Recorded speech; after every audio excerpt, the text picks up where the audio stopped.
Hoje o Dr. Messias volta para participar do nosso programa, para tirar dúvidas sobre o tema. E se você tem alguma dúvida, manda um WhatsApp aqui pra gente. É o 1299-605-7731. Tudo bem, doutor? Muito obrigado novamente por retornar. Um assunto importante, né? Interessante, né? Gerou várias dúvidas, né? Boa tarde, Léo. Boa tarde, Carol. Léo, a gente começa conversando sobre demência e a gente vai dar sequência com uma pergunta. Gostou do café, Léo? Cara, ele me deu um café de presente. Olha só! Que demais! Que café incrível. Obrigado. O nome das meninas que produzem o café? Muito obrigado, viu, meninas? Eu conversei com elas pelo Instagram lá. Muito obrigado. Que café incrível, doutor. Traz mais, eu gosto mais. Natural de Boa Esperança mesmo, do sul de Minas. Manda mais que eu gostei. Olha só, agora também eu quero. Manda essa brincadeira teve até um propósito, porque é interessante, quando a gente fala de demência, uma coisa que geralmente as pessoas perguntam, né? Existe algum tipo de alimento que ativa o cérebro, que no caso melhora a performance? Tá aí, o café é um alimento natural que ele ativa bastante a questão da memória, da concentração, obviamente que em doses adequadas, ninguém pode exagerar. Tudo em excesso, né, faz mal. Exato. Doutor, quer começar com as perguntas já, Mike? É isso? Então bora lá. Então vamos direto para as perguntas, pode ser, doutor? Direto, então claro. bora lá, Thay. Manda lá, Mike, vamos ver aqui, ó. Olá, doutor, boa tarde. Minha tia está sempre esquecendo pequenas coisas. Se meu primo falou com ela, às vezes pergunta quem são os filhos da vizinha, dias da semana, mas está sempre falando que tem medo de ficar esquecida. Pode ser sinal de demência? Maria Adelaide, muito obrigado pela pergunta, viu? Excelente pergunta. E aí, doutor? Excelente pergunta, né? É bom lembrar que quando a gente fala de demências, né, na realidade a gente está falando de perda, aí já complementando para falar da definição de demência. Muito associado à perda de memória, na realidade a definição de demência é quando você tem a perda de funções cognitivas. Dentre as funções cognitivas a gente tem a memória, que chama bastante atenção. Obviamente que uma pessoa que começa a apresentar alterações da memória, como citado na pergunta, é uma paciente que, no mínimo, ela deve ser investigada, né, como possibilidade, né, de demências. Sendo a demência de Alzheimer a demência mais comum no mundo, né, na realidade é a principal doença neurodegenerativa, mas a gente tem outras causas de perda de memória que devem ser investigadas. Eu posso citar, por exemplo, o estresse do dia a dia, transtornos do humor, como ansiedade, e até alterações, né, que a gente pode apresentar alterações hormonais, como alterações, distúrbios da glândula tireoide, paciente com déficit de vitamina B12. Então é muito importante que essa paciente ela passe por uma avaliação minuciosa por um profissional, né, habilitado, um neurologista, por exemplo, né, e a partir daí essa investigação ela continue. Né? Mas é sim preocupante. É importante investigar. Importante investigar. Não é comum, não é normal. Boa. Vamos para a próxima? Ótimo. Vamos Lela, lá. consegue ler daí, Carol? Consegue ver daí? O Igor Bora Costa, ele diz assim: doutor, os remédios para depressão podem causar demência? Obrigada Boa, pela Igor. pergunta, Igor. É uma pergunta bastante interessante, né? Eu costumo dizer que a medicina ela é uma ciência de verdades provisórias.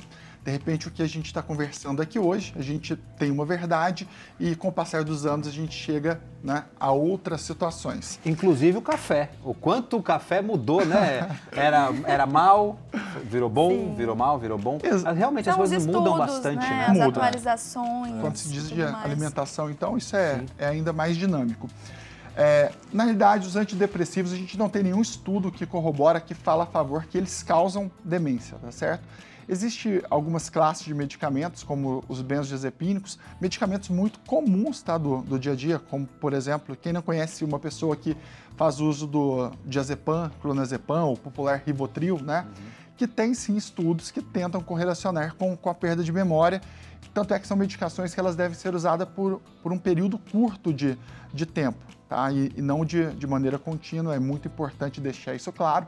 Mas sobre as medicações utilizadas hoje para o tratamento da depressão, a gente não tem essa correlação de causa-efeito. No entanto, existem novos antidepressivos que a gente só vai saber se de fato essa relação ela acontece dessa forma daqui a alguns anos. Muitas medicações foram lançadas no mercado há menos de 10, 5 anos, por exemplo. Então a gente não tem tempo suficiente nem estudos para estar falando com propriedade sobre essa relação. Precisa desse tempo, né, para a gente avaliar. Vamos para a próxima aí? Tem mais uma? Vamos ver, Mike, manda lá, deixa eu ver aqui se eu consigo enxergar. Maria do Conceição, boa tarde, doutor. Tenho muito barulho na cabeça. Tem dias que parece que tem um trator dentro do meu cérebro, é muito ruim. Parece que vou ficar demente. Já fui em vários especialistas, mas não resolve. Será que vem do ouvido mesmo? Obrigado pela pergunta, Maria. Bom, nesse caso, a gente consegue falar com mais propriedade que não é um achado comum para você pensar em demência. Como eu frisei aqui, no caso, quando eu falo sobre demência, geralmente eu falo com perda de função cognitiva, alteração da memória, da linguagem, do comportamento. Esse tipo de queixa, né, geralmente ele é compartilhado com dois tipos de profissionais, né, o neurologista e o otorrino. Então, é muito importante que investigue, por exemplo, doenças relacionadas ao labirinto ou até doenças neurológicas relacionadas a nervos cranianos, né, que são responsáveis tanto pela audição quanto pelo equilíbrio, né, por exemplo. Né? Mas não vejo como um principal achado para a gente estar pensando em quadro demencial. Boa aí, ó. Fica tranquila, não é um dos sintomas. Não. Doutor, é isso aí, muito bem. Mas tem que investigar, continuar investigando. Sempre investigando, importante. por favor, viu? Por favor. Temos mais uma Manda perguntinha lá, Carolzinha. aqui. Boa tarde a todos. Uma pessoa idosa com mais de 80 anos apresentando alteração de humor. Pode ser um sinal de demência? Obrigada pela pergunta, Leopoldo Soares. Doutor, tem uma idade mínima para ter um quadro de demência, não? Na realidade, a gente espera, né, quadros demenciais em pacientes, né, da terceira idade, pacientes acima dos 60 anos. Mas não impede que algumas pessoas desenvolvam de maneira precoce. Inclusive, os estudos genéticos, quando a gente vai falar, por exemplo, do emblemático, né, quando a gente fala sobre o ator, né, que fez o filme do Thor, né, esse paciente ele descobriu que ele tinha uma história familiar e ele tinha um gene relacionado a um quadro demencial. O que não quer dizer absolutamente que, por ter esse gene, esse paciente ele vai apresentar um quadro demencial, mas fez com que ele pensasse em tomar medidas, né, do estilo de vida para prevenção, né? Também essas medidas elas não são garantias, mas elas ajudam. Então assim, se há uma idade, não há uma idade, mas a prevalência é maior em pacientes acima dos 60 anos. Algumas pessoas desenvolvem mais precocemente, né? E você falou uma coisa muito interessante, é sempre importante deixar a nossa cabeça em movimento constante, né? Tentar aprender coisas diferentes também, doutor, isso ajuda? Por exemplo, eu vi uma vez um estudo falando sobre bateria. Aprender a tocar bateria é muito... legal. Porque usa os dois lados da cabeça, do cérebro. É verdade isso, doutor? É verdade, isso? Absolutamente, né? O hemisfério, quando a gente fala em cérebro, a gente fala em hemisfério direito e esquerdo, então eu vou usar os termos metade, né, metade direita, metade esquerda, tá? Para facilitar um pouco.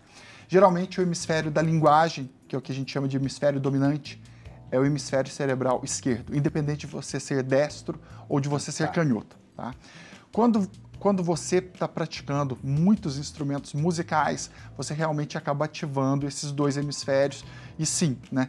Então a música, né, a leitura, a atividade física, a alimentação saudável são fatores protetores. Então assim, é preciso que o paciente ele tenha engajamento. Se você pensa, eu quero prevenir, né, a demência, é preciso que você tenha engajamento social, ou seja, a pessoa não ficar apenas em casa, sair, passear, conhecer pessoas diferentes, praticar, aprender novas atividades. Por exemplo, vou aprender um novo idioma.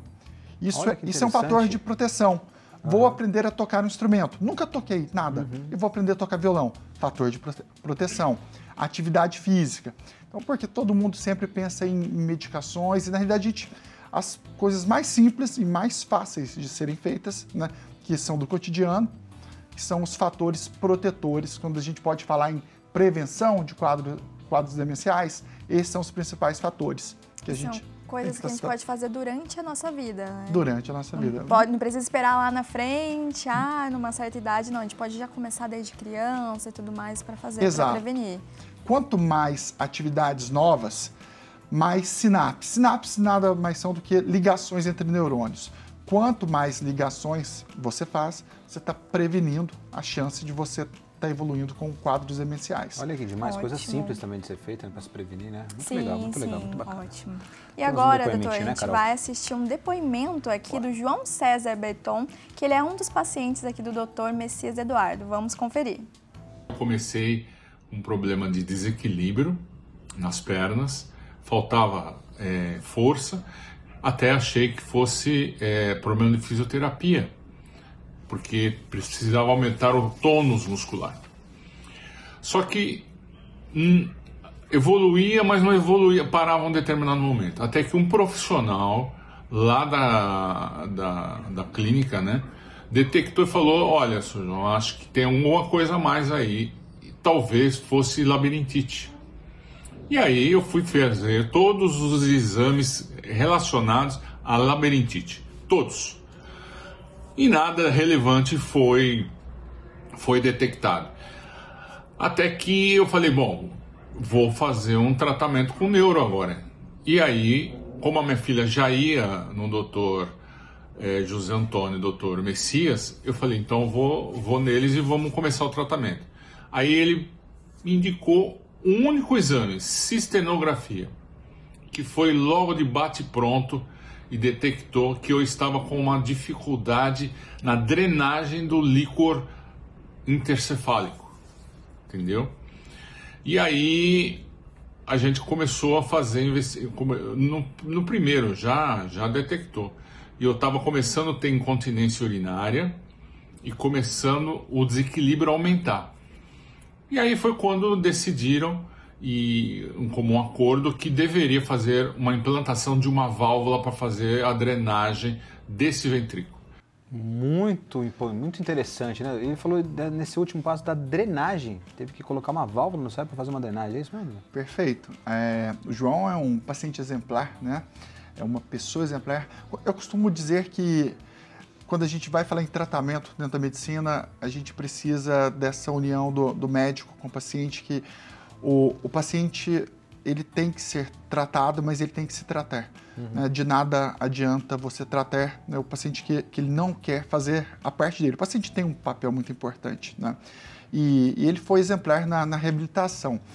Na verdade, ele tinha um diagnóstico de uma doença chamada de hidrocefalia de pressão normal. A hidrocefalia de pressão normal é um quadro de demência, mas tratável. A gente consegue tratar e melhorar basicamente todos os sintomas.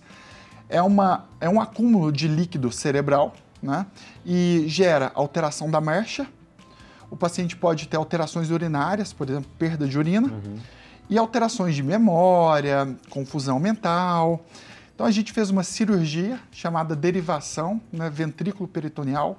Nada mais é do que uma cirurgia, em tese, tecnicamente corriqueira para o neurocirurgião, onde você instala um catéter que vai dentro de uma cavidade no cérebro. Essa cavidade é preenchida pelo líquido cerebral e você passa, né, como se fosse uma tubulação subterrânea por baixo da pele até o abdômen para drenar esse excesso de líquido cerebral.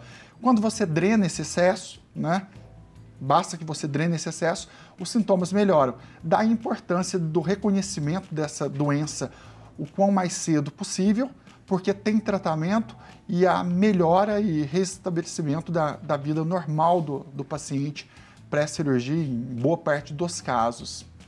E você falou que a mais comum é o Alzheimer, né? É o Alzheimer. A demência. Eu estava vendo também sobre o Bruce Willis, que é aquele ator super famoso, né? Que também tá com um quadro de demência já está muito grave o dele, né?